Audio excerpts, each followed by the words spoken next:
Hello, this is Maya Russell-Smith for Raw 12:51am, and I'm here with Matt Thompson and Chris Alderton from the Amazons. So first of all, thank you so much for agreeing to this interview. You guys pumped for the show tonight? You ready? Yeah, we've been out. We've been out of the game for a little while now.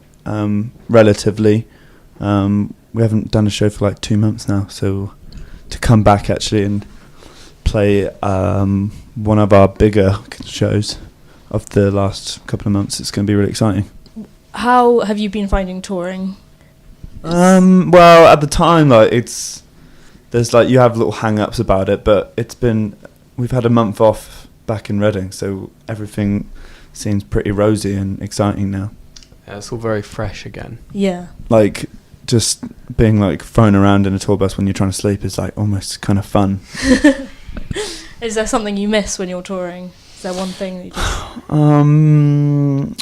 Yeah, just it's not a specific thing, but just traveling to new places and meeting new people and kind of almost being unplugged from normal everyday life that when you're not touring and stuff, you kind of become part of, which has its merits, but it's just nice. Exciting though. Yeah, and to just there's a kind of freedom to just not being in one place for a very long time. Yeah. Just kind of, it's almost like we're floating between the cracks.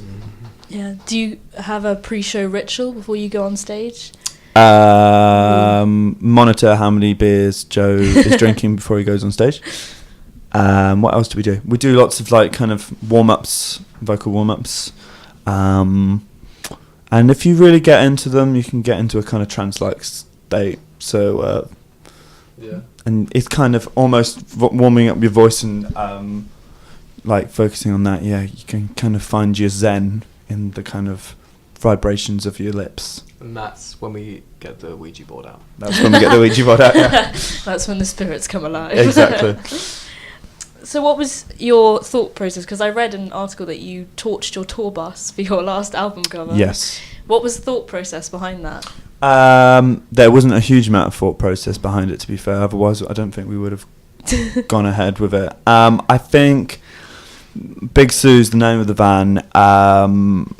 We spent 2 years touring around the UK in her, and she was on her last legs and was just becoming a danger to us every time we went out in it. It was going to be kind of, what's the word, euthanized at some point.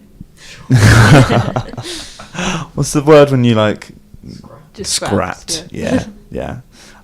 We've definitely personified her way too much. We were going to scrap her anyway, and we just wanted to kind of represent the end of a chapter for us and the beginning of a new one, and that's why it was set in Reading. It was really important that we filmed we shot something in Reading, and it was it was kind of like the end of a chapter, and then releasing the album for us was the beginning of a new one. So that was what it was about. And can we expect another album this year, or no, not this year. Don't talk to me about an album this year. No, just focus on the tour now. Yeah, no, we're just writing music just for the fun of it, and I think it's important to do that, and everyone wins if we stick to that. I think probably looking at next year for a substantial amount of new music, but something might happen this year. Who knows? Okay. So how would you describe your fans? How would we describe our fans? It's quite hard to describe lots of different people. Yeah. Diverse. There is diverse in terms of age groups, especially now because rock and roll's been around for since the late 50s. So you can get older people into the music as well as young people, and that's kind of the beauty of it.